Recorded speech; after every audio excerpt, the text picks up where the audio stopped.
por ter sido criados sua imagem, sua semelhança, nós temos essas mesmas características de forma relativa, de forma limitada, ok? Então somos então capazes de se comunicar com Deus. Deus pode interagir de uma forma muito clara conosco, porque nós temos essas características que são advindas dele, essa inteligência que veio da parte dele. Assim, Deus busca sempre se comunicar com o ser humano. O ser humano ignora, o ser humano tenta desfazer, né? Tenta ignorar, tenta de fato fugir dessa comunicação. Mas muitos são aqueles que não fogem, que não resistem e de fato sentem a presença de Deus em si e são impelidos então a buscar cada vez mais. É quando percebem Deus nessas características antropológicas, cosmológicas, como eu quero abordar agora, e então partem para um conhecimento mais especial, mais específico de Deus, na revelação que ele deu acerca de si mesmo, que está registrado nas Sagradas Escrituras. Mas primeiro, a revelação cosmológica que eu quero trazer aqui, veja só. Por mais que os materialistas se esforcem para defender a teoria da evolução, excluindo a crença em um Deus Criador, não há como negar a maravilha da natureza. Não há como negar a maravilha da natureza. A existência do cosmos exige necessariamente uma causa primeira, como diz Strong. Tudo que começa, quer substância, quer fenômeno, deve sua existência a alguma causa produtiva. O universo, pelo menos no que se refere à sua forma presente, é algo começado e deve sua existência a uma causa que corresponde à sua produção. Tal causa deve ser indefinidamente grande. Inclusive, aproveitando aqui essa questão, essa discussão, algumas vezes a gente vê se levantarem alguns pesquisadores e até no meio cristão mesmo, que olham para a grandeza do universo, tantas constelações, tantos planetas, tantas estrelas, poeira cósmica e rochas, né, que estão perambulando aí pelo espaço, e buracos negros sugando a energia, e supernovas, né, de explosão aí de estrelas, produção de novas estrelas e tudo mais. E vem essa grandiosidade e começam a especular, e aí você tem que tomar cuidado com o âmbito da especulação. Começam a especular então que não faria sentido um universo tão gigantesco, e um até chegou a dizer que seria a prova de incompetência, veja só a audácia, seria a prova de incompetência existir um universo tão grande e ser somente a Terra povoada, ok?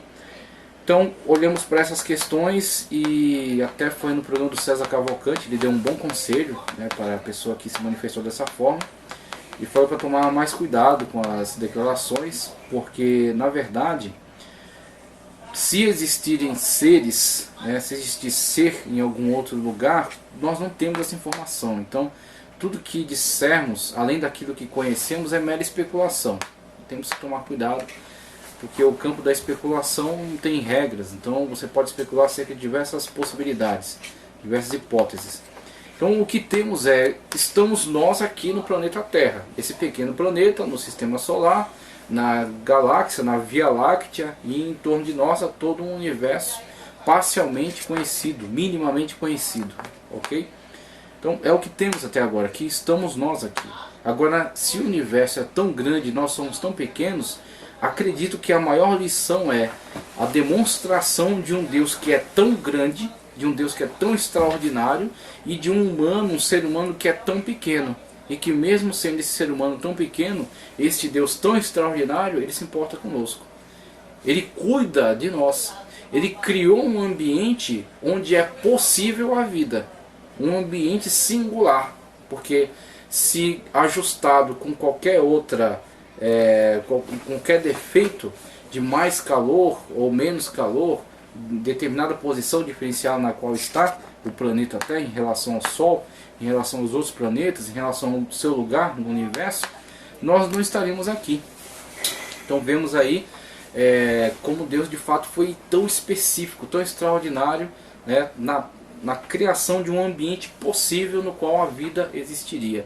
E na grandiosidade de todo esse universo que a cerca e que talvez seja a grande demonstração da sua própria grandiosidade diante de nós. Então veja aí o tamanho de Deus, né? Eu vejo aí o poder extraordinário de Deus na produção desse universo tão vasto que nós não conseguimos sondar. Estamos falando apenas de coisas físicas, sem falar ainda das espirituais. Então no universo físico já vemos esta grandeza extraordinária e quase que insondável. Eles estão tentando sondar aí, mandar, né, diversos aparelhos aí para buscar mais informações, né, acerca desse universo, mas apenas no âmbito físico, e se adentrarmos pelo âmbito espiritual, ok? Então temos aí esta questão que para mim é demonstração da grandeza extraordinária de Deus.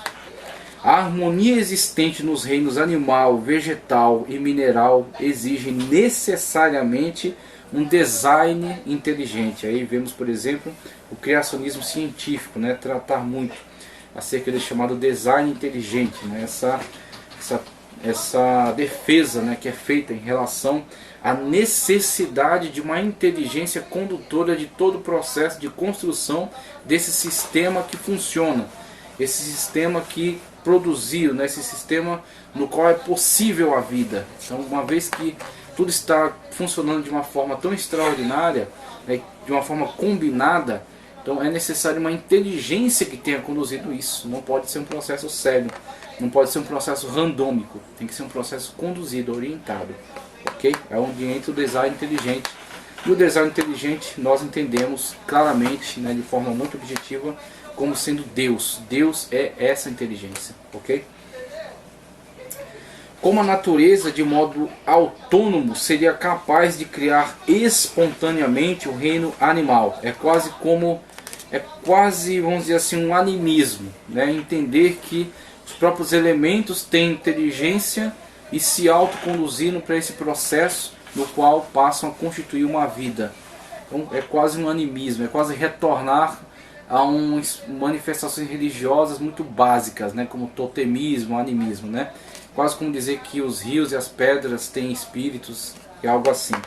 Então, de certa forma, né, alguns ramos da ciência mais se parecem um retorno a essas religiões básicas. Olha só. O reino animal separando cada espécie e dando a elas o instinto, sabedoria natural para que se comportem dentro de um respectivo ciclo, repetindo os mesmos hábitos, ainda que a milhares de quilômetros de distância umas das outras, como por exemplo a abelha que constrói o favo, e cada casulo com o mesmo desenho, a mesma medida, esteja um enxame no Brasil ou na Itália.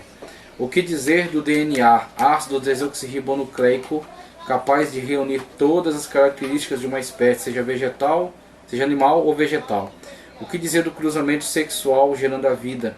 O que dizer das plantas, das árvores, dos frutos, das sementes? Como pensar no mundo da célula, com a sua imensa riqueza de informações? Inclusive, falando aqui acerca dessas informações da célula, eu recomendo a palestra do Dr. Enéas, ele explicando por que ele crê em Deus. E ele colocando que em cada formação genética dessa há tantas, né, eu não me lembro do número que ele disse, mas há tantas enciclopédias Barça como informações, né? Então fazendo essa transferência aí, né, desse volume de informações nessas enciclopédias para volume de informações dentro dos genes. Então ele fala, há tantas enciclopédias Barça dentro de apenas um desses genes. Ele disse, diante de toda essa complexidade, essa extraordinária demonstração, é impossível não crer em Deus. É impossível não crer na inteligência condutora de todo esse processo. Ok? E é onde vemos a demonstração extraordinária, né, da mão, do toque de Deus, nesse processo criador. O que dizer do cruzamento sexual? Como disse aqui, a célula, a imensa riqueza de informações, e não se curvar diante de tal perfeição. Em que tal a molécula?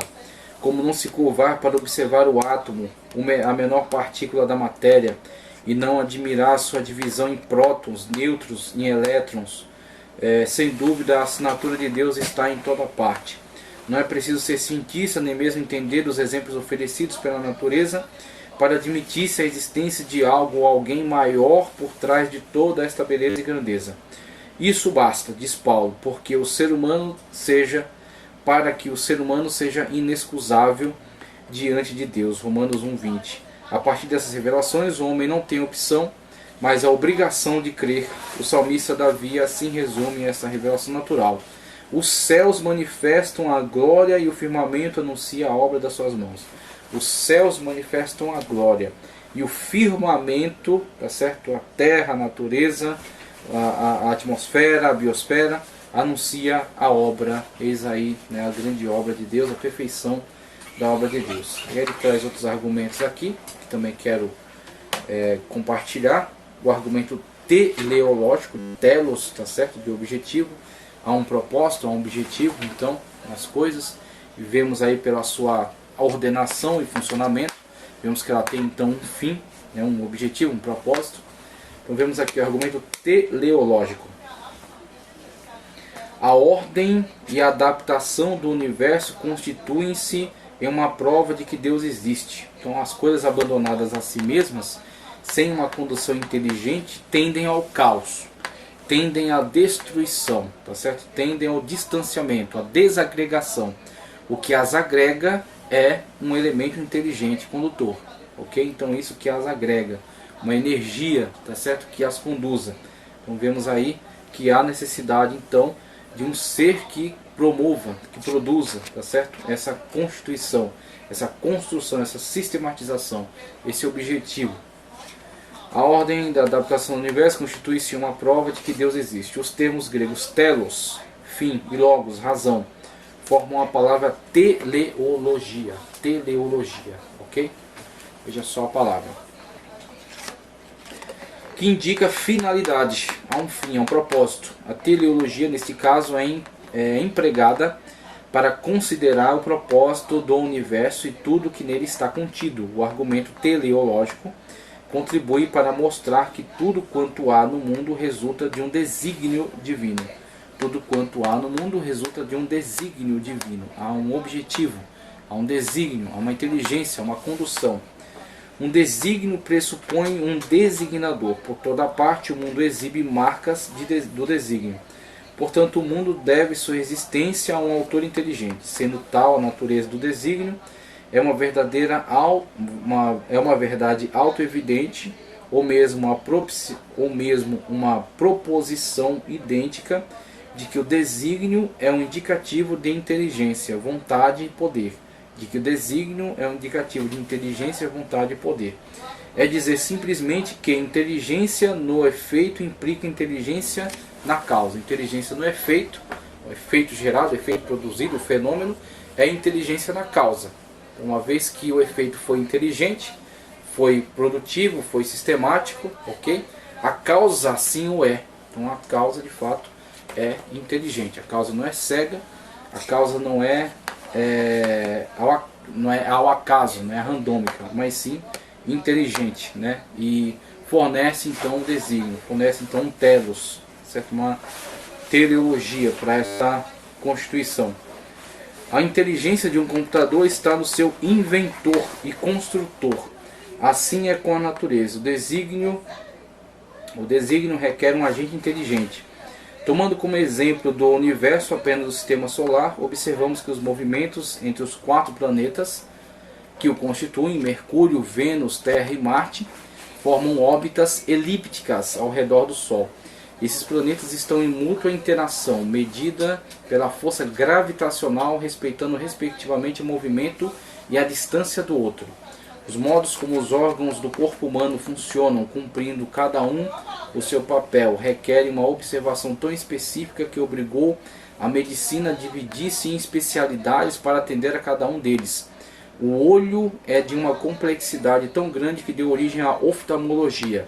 O conjunto formado por ouvido, nariz e garganta, devido à integração desses 3 órgãos, deu origem à otorrinolaringologia.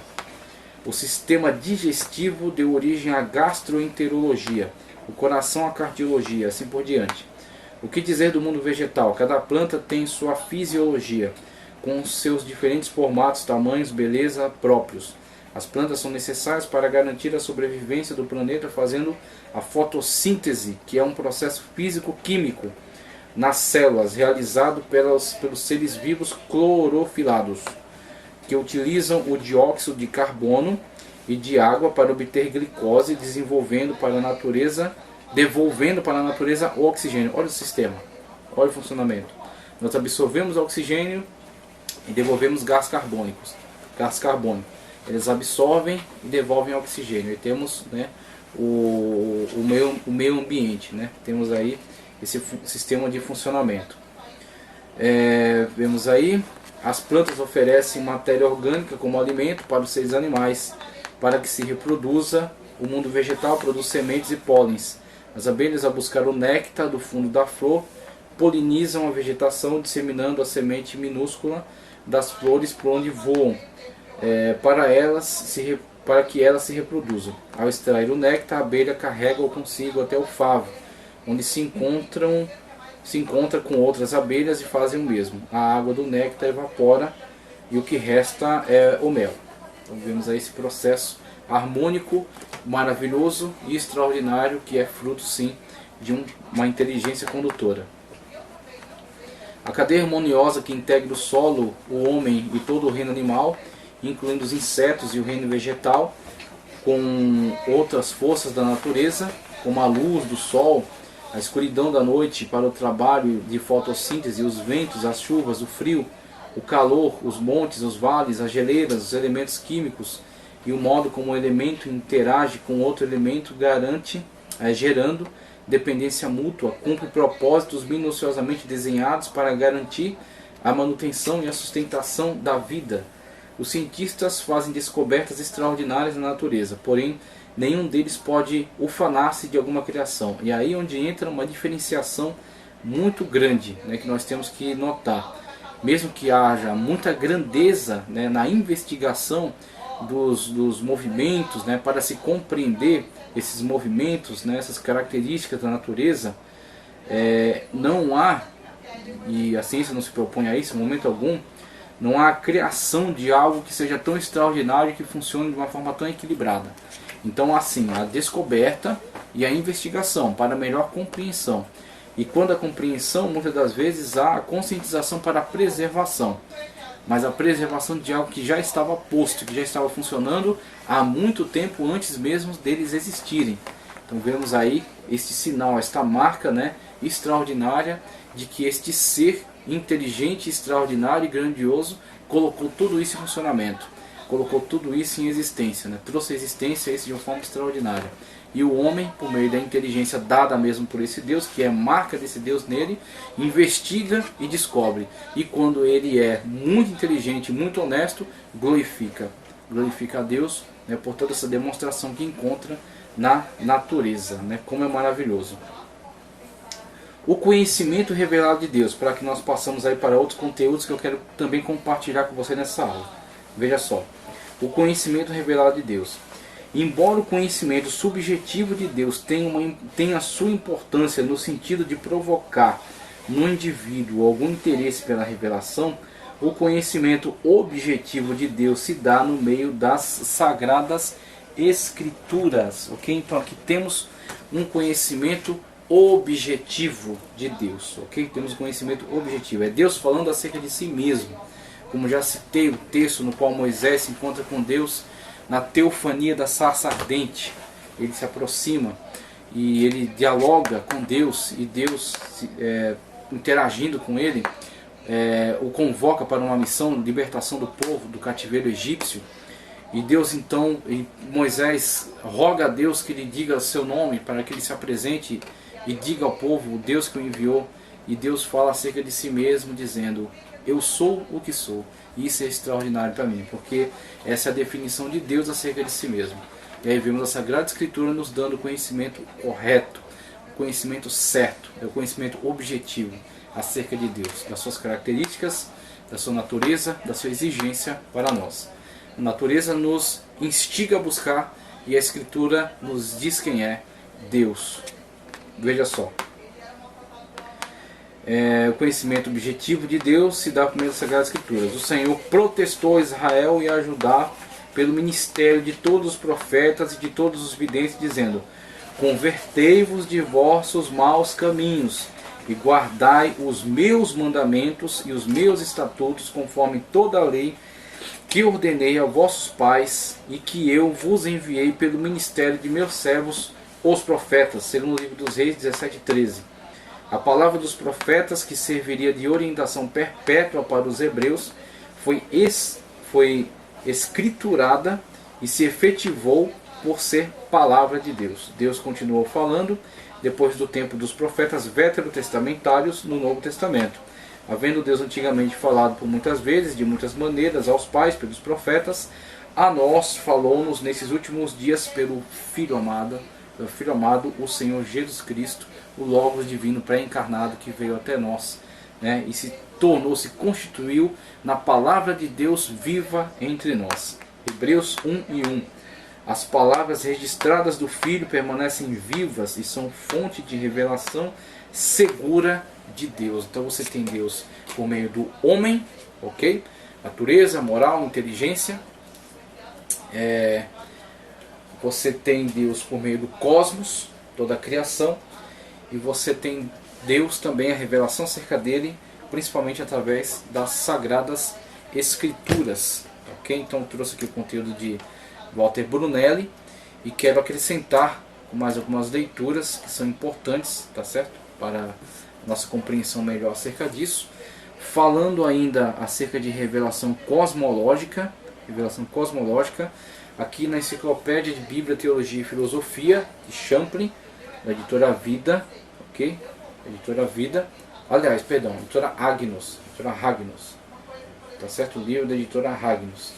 Quero trazer aqui um verbete que fala acerca de Tomás Aquino, algo que Tomás Aquino vai nos dizer ainda dentro do âmbito da revelação de Deus, ok? É a página 99, isso, é a página 99, dentro aqui do verbete Deus, é o subtítulo Tomás de Aquino. Veja, Tomás de Aquino criou um argumento em prol da existência de Deus. Tomás Aquino criou um argumento em prol da existência de Deus, com base na ideia da vida necessária e independente. Então, todas as nossas manifestações são contingentes. Nós necessitamos, ok? Agora, a vida é a manifestação de Deus, tá certo? Deus que é puro espírito, é necessária. Então, somente a partir de Deus é que surgem as outras manifestações. Somente porque existe Deus. Somente porque existe inteligência criadora. Somente porque existe inteligência condutora e sistematizadora é que todas as demais manifestações podem então existir. É como tendo sido impulsionados por este que não foi por ninguém impulsionado, mas que impulsiona todas as coisas. O gerador não gerado, ok? Então mostra-se como é infantil aquela pergunta, né? Deus criou todas as coisas, mas quem criou Deus? Como assim quem criou Deus? Deus não tem necessidade por ser Ele autocriador de todas as coisas.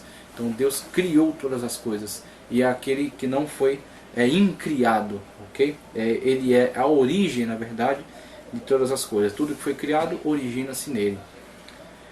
Veja só, com base na ideia da vida necessária e independente, supondo que a menos que ela existisse em algum lugar, seria impossível para qualquer outra coisa existir. A menos que ela existisse em algum lugar, seria impossível para qualquer outra coisa existir.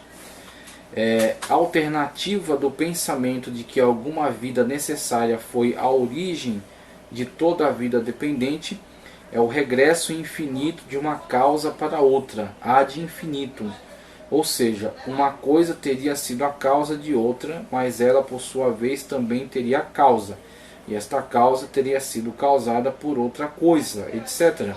Até que nos cansamos de repetir a mesma coisa. Tomás de Aquino, pois, pensou ser muito mais lógico supormos que este regresso infinito se interrompe quando chega a vida necessária, que não precisa de ter tido uma causa, mas antes representa a verdadeira imortalidade. Então é aquele que regressando-se em todo esse processo, né, de investigação, chega-se à origem. E eis aí a origem. A origem é Deus, aquele que deu origem, né, aquele que deu existência, né, deu existência a todas as coisas. Então ele é de fato a vida necessária. Vemos aqui outra contribuição que eu quero trazer, a revelação, ainda na questão da revelação cosmológica. Depois partimos para a revelação especial. E aí o que a gente vai abordar a partir desse outro conteúdo que eu vou trazer aqui? Veja, evidências perceptíveis na observação da criação. Evidências perceptíveis na observação da criação. As diferenças fundamentais entre as coisas criadas com inteligência e as que foram aleatoriamente. As diferenças fundamentais entre as coisas criadas com inteligência, uma inteligência condutora, e as que foram aleatoriamente, as que existiram por processos cegos, né, vieram existência por processos cegos. Evidência concreta ou evidências concretas contra a evidências naturais ou menos rigorosas. Evidências concretas contra evidências naturais ou menos rigorosas. Essas temáticas serão abordadas nesse livro aqui, ó. Examine as evidências. Examine as evidências, de Ralph Muncaster, é da editora CPAD. Examine as evidências, Ralph Muncaster, da CPAD. Quero trazer então rapidamente conteúdo de Ralph Muncaster. Examine as evidências, livro extraordinário. A partir da página 31, vamos partir para a leitura aqui. A partir da página 31, olha só, evidência através da observação da criação. Como a Bíblia descreve em Romanos 1:20, o eterno poder de Deus e a sua divindade podem ser claramente vistos naquilo que ele criou. A manifestação de Deus na sua criação, no homem, na natureza, no cosmos de modo geral, ok? Naquilo que ele criou, de modo que a humanidade é inexcusável, não tem como se excusar então deste fato, desta realidade, em não reconhecer a Deus, né? Quando se considera cuidadosamente a vida propriamente dita, é bastante simples reconhecer se alguma coisa é criada ou não. E aí ele vai começar a trazer um exame aqui. Ele vai examinar então essas evidências, veja só. Embora a maior parte desta seção trate de evidências concretas, veja páginas 35 a 36, para a definição de evidências concretas ou exatas e evidências menos rigorosas ou naturais, existe certa quantidade de evidências menos rigorosas que nós deveríamos considerar. Essas evidências baseiam-se em lógica direta. Por exemplo, certa vez um missionário disse que tinha explicado o conceito de evolução, que o homem descendia dos símios, né? Então, inclusive eles tentam até trazer alguma outra justificativa, dizendo na verdade os homens e os macacos descenderam de um ancestral em comum. Ok, mas continuamos então nessa questão no qual ambos então tiveram que atravessar a barreira da espécie, né? E na verdade não há tanta questão da espécie, mas sim um teve que avançar e se tornar um ser extraordinariamente complexo, e o outro que passou ao longo destas eras também esteve sujeito a essas influências, permaneceu num estado mais bruto. Então, se ambos vieram de um ancestral em comum, por que esse sofreu tal processo evolutivo, supostamente, e o outro, na verdade, permaneceu no estado, ou pelo menos teve um processo evolutivo muito inferior, extraordinariamente inferior, ok? Sendo que eles são parentes vindos de um ancestral em comum. Então temos aí esta questão, né? Questão que na verdade não é respondida. Embora a maior parte dessa seção, como eu já li aqui, menos rigorosos naturais, existe certa quantidade de evidências menos rigorosas que nós deveríamos considerar. Ah, sim, aqui eu já li também. Há um grupo, então um missionário explicou a um grupo, né, estas teorias. Há um grupo de nativos que vivia na Amazônia. Ok. Ele foi imediatamente recebido com grandes gargalhadas. Eles não conseguiam compreender como alguém podia crer em uma coisa dessas. Hoje temos a tecnologia do DNA, descobertas na biologia molecular. e muitas outras evidências que indicam que as risadas dos nativos, os nativos que tiveram contato com essas teses, reputaram elas como completamente ridículas, tanto que caíram na gargalhada, né? E agora temos outras investigações na biologia molecular, por meio das quais podemos chegar também ao mesmo espanto.